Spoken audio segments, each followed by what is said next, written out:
mga kanats, welcome to my new vlog. Today is Thursday mga kanats, Thursday. Ako'y papasok, nasa trabaho. At ako'y ibabahagi lang mga kanats na alam mo, graveyard shift ako mga kanats. So graveyard shift, magsisimula ka ng gabi. So start ng trabaho ko mga kanats 8:30. Bibiyahin ako ng 8:30, kailangan makarating ako sa aking trabaho mga kanats 9 o'clock. Para yun ang simula sa pagtatrabaho. Pero nakita nyo mga kanats, parang wala pa kayong nakikitang gabi. Napakaliwanag pa mga kanats, parang alam mo hapon pa lang. Mga parang alas 3, alas 4 or 5 na may araw pa mga kanats. So medyo matirik pa rin ang araw kako. Tingnan mo na mga kanats sa tawag dito, paligid. Ayan, tingnan nyo mga kanats, diba ang liwanag. Pero actually mga kanats, ang oras mga kanats ay 8:30. Yan ang mga oras ng biyahe ko mga kanats. Para meron akong half hour na drive papuntang trabaho mga kanats. So hindi biro mga kanats na parang ang gabi na mga kanats ay parang liwanag pa rin.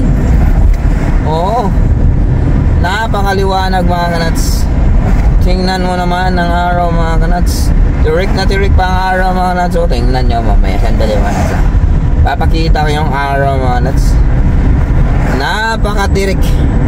Ayun ayun ang araw. Kita yung araw mga kanats. Nandyan ba si Haring Araw? Gabing gabi na. Tingnan nyo. Yan ang highway. Yan ang highway 400 na medyo walang traffic. Pero yung araw talaga mga kanats. Tingnan mo, araw. Grabe yung araw mga kanats. Grabe siya. Grabe siya mga kanats. Di ba? Kaya mga ganitong mga kanats, mga ganitong buwan, gustong gusto kong mga kanats dumadaan dyan sa airport sa Person Airport. Kasi napakaganda ang sunset dyan mga kanats. Pagdating ng pag naabutan ko yung sunset. Kasi ang sunset ngayon napaka-late sobrang late. Pag nag-summer, winter na kasi wala nang winter, wala nang sunset na mga abutan doon. Pero mga ganitong panahon, mga June hanggang hanggang October yata. Na ang tirik na tirik pa rin yung araw, parang umaga pa rin. To siguro mga 9 something yung didilim na. Pero ngayon medyo matirik ngayon mga previous week sunset na lang naabutan ko medyo madilim-dilim na. Pero ngayon mga kanats talagang sobrang tirik. Ang liwanag, matindi yung liwanag pa. Kaya yan, binabahagi ko lang kasi may part dito sa Canada mga kanats na parang ganitong season yata pag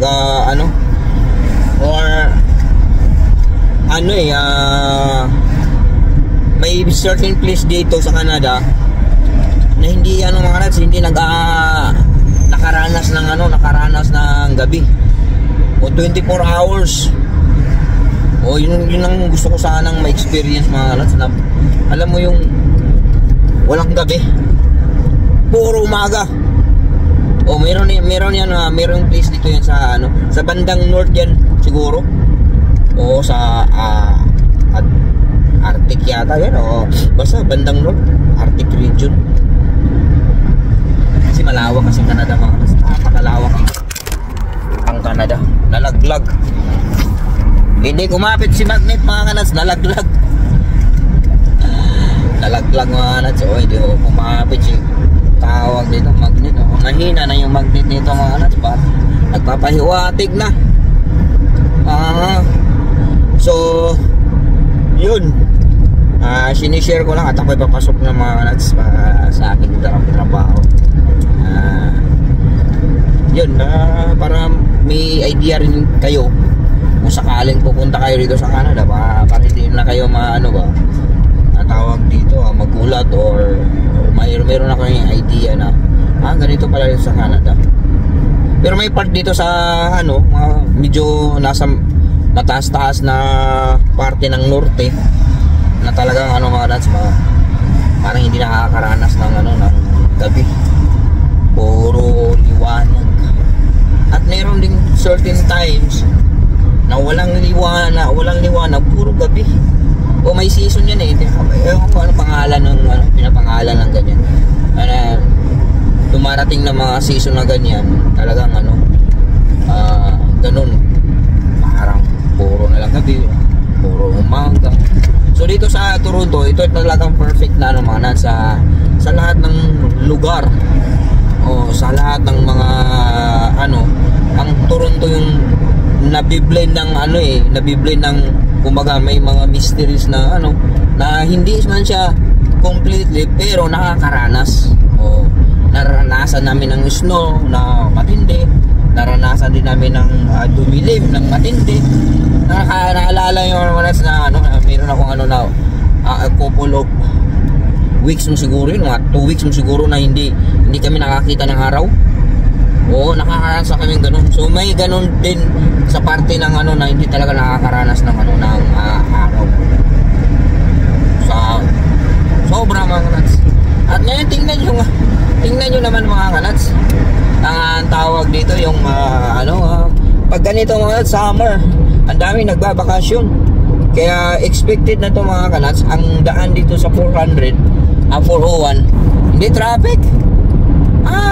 Di ba? Walang ka-traffic mga nuts. Mga ganitong oras, matraffic yung pag busy talaga. So, siguro mga ganitong buwan, maraming nagbabakasyon. So, list na ang mga tao. Kasi, sasamantalahin nila yung ng init ng araw. Nakakagulat minsan. Kasi yung 401 mga nuts, pag ganito mga nuts na minsan traffic din man masyado eh. Oo, sobrang traffic. Grabe traffic. Itong dinadaanan ko mga nuts, araw-araw ko ito na mga nuts, dinadaanan. Dito talaga ako dumadaan. Simula nung nawalan ako ng area ko mga nuts, araw-araw na ako dumadaan dito sa na to, Buha Highway. 401 and then merge to 409. Tapos yun, going na dun sa trabaho. At ang pinakagusto ko rito mga nuts, yung makita yung sunset. Ngayon wala, hindi ko makita ang sunset. Medyo late ang ngayon. Late ngayon ang sunset. Dahil ayan tirik na tirik pa eh. Mga 9 siguro yan lulubog. 9 o'clock siguro yan, mga 9:30 siguro yan lulubog mga kanuts. Tirik pa eh. Di tulad ng mga nakarang araw na talaga mayroon nga ako mga capture do pinupost ko. Na ganda. Maganda yung maganda yung pagka-blend ng kulay. Na parang pag napanood mo or nakikita mo, parang nakaka-relax. Kahit ang dami mong problema sa buhay, kahit wala ka pang wala kang ang tawag dito, yung wala ka pang syuta o iniwalayan ka ng syuta, yung mga bagay na yan, basta problema, wala kang pera, o yung mga problema na mga bibigat. So pag nakita mo yung ganong sunset mga nas, parang wala kang pakialam sa darating ng panahon o kinabukasan. Ang sayo, iano mo yung moment na yun, yung moment na nakikita mo ba na relax ka. Masarap, ang sarap talaga mga naso. Ang sarap na tawag dito, tingnan yung paglubog ng araw at yung mga reflection ng yung sinang niya, yung rays niya na talagang kumikinang na ibang kulay. Yun, doon ako na ang tawag dito, doon ako na-amaze. Araw-araw ko na-experience yan dito mga lads. Pag naabot yung sunset, pag season na ganun, ngayon medyo matirik ngayon, hindi ko na ano. O minsan iano ko i-vlog ko rin pag naabutan ko yung mga ganyan na moment na kasi hindi kasi pare-pareho ang panahon mga Nads. O may mga panahon talaga na talagang di maganda, parang buhay din yan eh. May panahon na ang ganda ng buhay mo, o may panahon na ang daming lumalapit sa iyo, lalo na kung may pera ka. Parang hindi ka marunong yung magsabing no. Daming lumalapit sa iyo. So pare, pautang naman dyan. Oh, kumusta? Ganun ba? Ngayon, dati nung bata pa lang ako, ang kinakatakutan ko noon, pag sinasabihan, wakwak. Oh, wakwak, ibig sabihin mga Kanads, sa Tagalog yan, ang tawag dito, aswang. Oh, mag-ingat, magbantay dong, naiwakwak dia. Oh, ba? Takot na takot ako dyan pag mabanggit yung wakwak. Ay, naku, natatakot ako ngayon. Pero ngayon mga Kanads, lumalaki na ako, hindi na ako natatakot dun sa salitang wakwak. Ang kinakatakutan ko ngayon, lalo na kung nasa abroad ka, kumusta? Ay, takot ako. Takot ako dyan pag pag narinig ko na yung kumusta. Kasi alam na this yung susunod. O pag nag-response ka, patay na mga Kanads. Kaya minsan madalas, pasensya, yung mga nangungumusta sa akin, pasensya na talaga, hindi ako makakapag-reply kasi natatakot talaga ako. Nakakatakot talaga. Oh, yung wakwak, pag sinabi mo wakwak, ay natakot ako noon. Bata pa lang ako, talagang tumatay yung balahibo ko. Minsan nga na may naranasan ako na nung nanood kami ng kapatid ko sa kapitbahay namin. Kasi nung panahon mga yung kabataan namin, wala talaga kami. Wala kaming kuryente.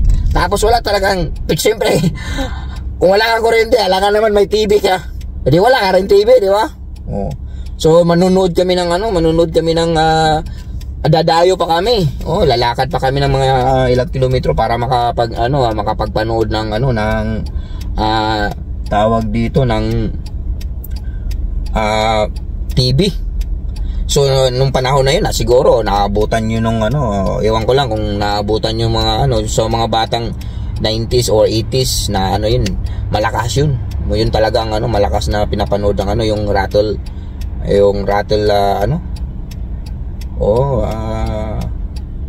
basta may mga pelikula, may mga TV series na nakakatakot. Basta pag uwi namin mga Kanads, kasi siyempre yung lugar namin mga Kanads ay may mga puno-puno. Pag kumakalaskas na yung tawag dito, yung puno, tapos may basta yung takbo namin mga Kanads, kapatid ko iwanan. Sabi lang Dong, wag mo ko iwan, bilisan mo, may wakwak. So ganun mga Kanads. So ganun din ang ngayon talagang di ko na yung multo hindi na tangin na papakita ka. Pero nag-iba ngayon mga Kanads pag nasa abroad ka. Ang kakatakutan mo pala yung kumusta. Oo, kumusta. Ay nako, nakakatakot yun mga Kanads. Lalo na kung walang-wala ka na rin ganito. Natatakot ka na. Alam mo yung minsan nga kasi alam mo pagsabihan mo ng i-deny mo yung hinihingi nila mga Kanads, hindi ka kikibuan, hindi ka yun yung saklap doon So mas maganda na lang para hindi huwag mo na na-replyan.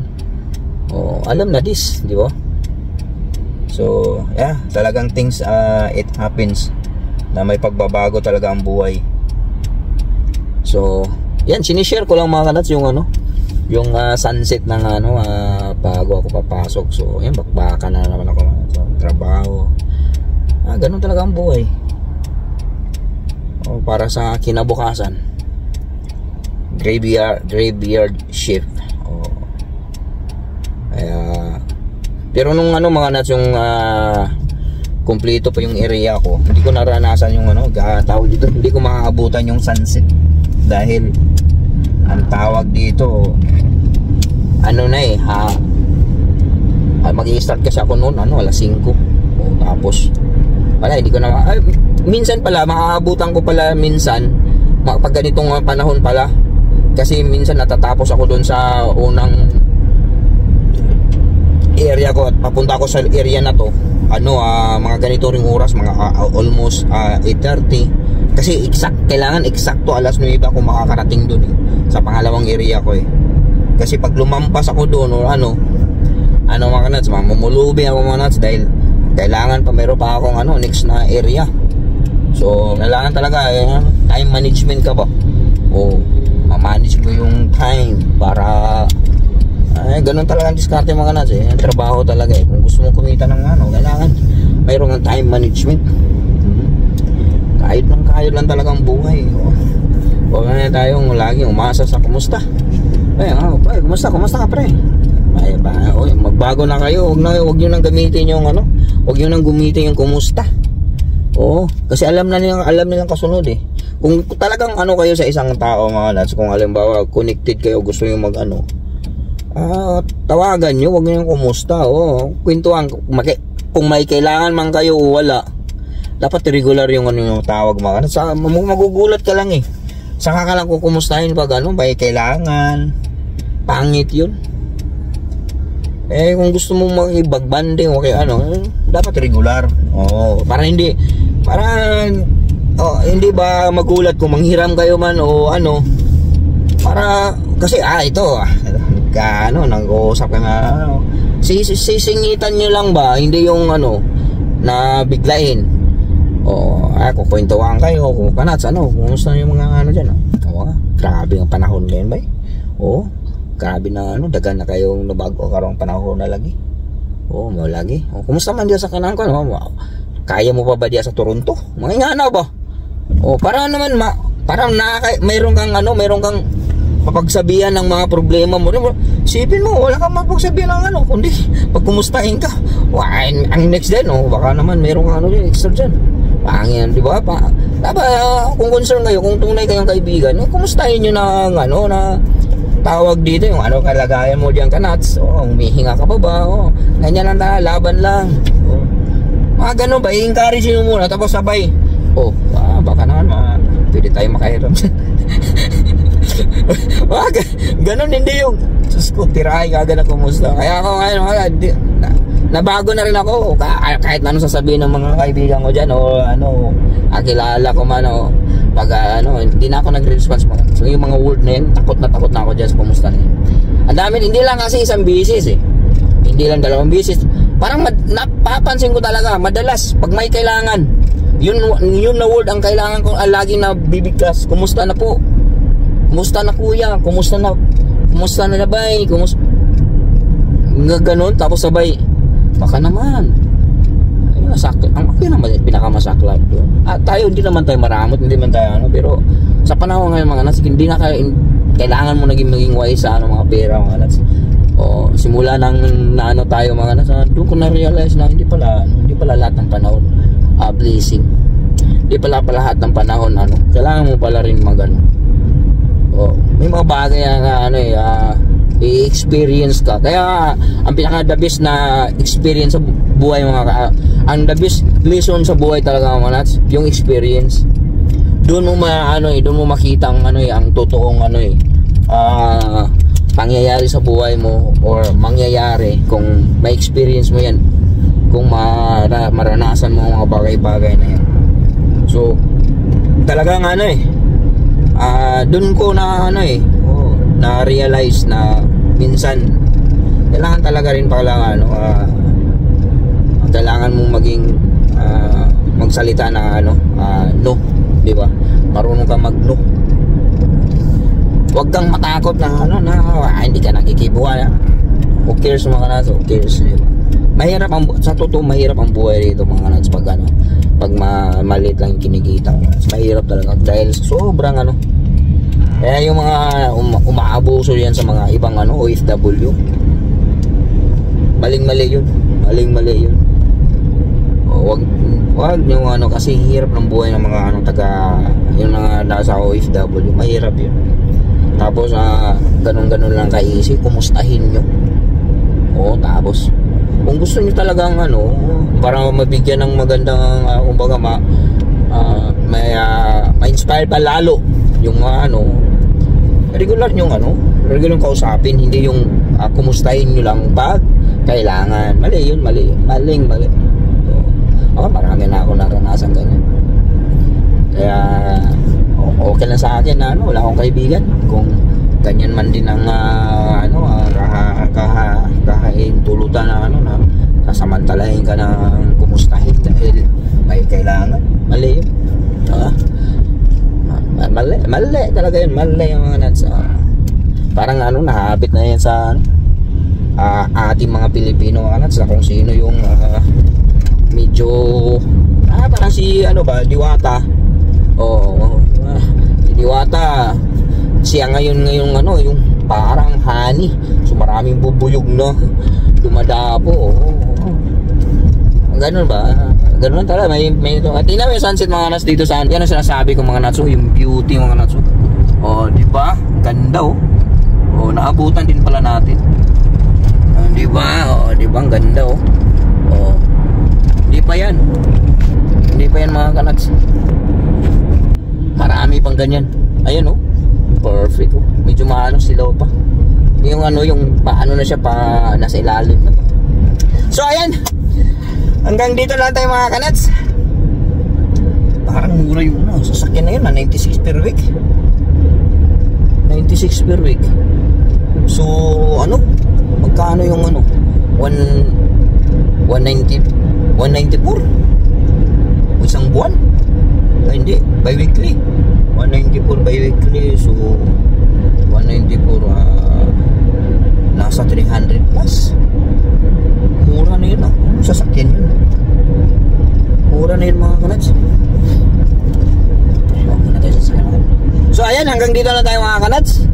At ayan, salamat sa iyong panunood at sa walang sawang panunood sa akin mga nuts. At sinashoutout ko yung mga regular na viewers ko na talagang tunay na sumusuporta sa akin. Salamat sa inyo ako mga nuts, hindi ako pero kahit na maliit ang viewers ko mga nuts, for 4 years consistent yung viewers. Kaya saludo ako sa mga viewers ko na very consistent. Hindi talaga nagbago yung nuts mula kahit na yung mga nuts 4 years until now mga nuts. Hindi ako bababa ng mga nuts 15. Nandyan lagi mga 15 viewers. Sana one of these days or 10 years from now, yung 15 mga nuts maging kung 15 mo yan, natin yan ng lagyan natin ng M 15 million or lagyan natin ng B 15 billion. From 10 years from now, sana mabago yung yung tawag dulo. Hindi lang 15 views, kundi lalagyan na ng karugtong 15 millions view. Mga ganun ba? Or 15 billions view. Kaya saludo ako at proud ako na ang tawag dito. Tingnan nyo mga nuts. Galing ay. Hindi naman proud ako na consistent yung view. Di ba? 15 lang yan pero okay lang yan. Pero 10 years from now, lalagyan natin ng yan mga nuts, ng dulo ng kung hindi man ayoko yung key mga nuts, ayoko yung key. Aim ko M or B. Yan ang maging aim ko. 15 million or 15 billion view. Yun ang aim ko mga nuts. Wala namang wala namang masama mga harap di ba? So yan mga nuts, hanggang dito na lang tayo mga nuts. Salamat sa inyong panunood. Wala kayong mapupulutan dito mga nuts na aral, kundi ganda ng view or experience na makikita natin dito na gaya niya. Tingnan mo tingnan mo, di ba? Ganda napakaganda. Kaso nga lang may parel. Ganda mga nuts, di ba? Tingnan nyo di ba? Napakaganda yan ang sinasabi ko sa inyo mga nuts. Ang ganda niyan. Wala kayong masasabi dyan mga nuts. Napakaganda niyan. Kaya sarap dito dumaan Ngayon mga photographer mga puto tingnan mo. Ganda rito mga nuts, di ba? ay ang sunset dito, ang ganda talaga ng sunset mga lads. So ayan, hanggang dito lang tayo mga lads. Salamat. Paulit-ulit na lang tayo nagpapaalam. At laging tanda, hindi you, hindi me, at hindi we, kung hindi all mga lads, all, I love you all.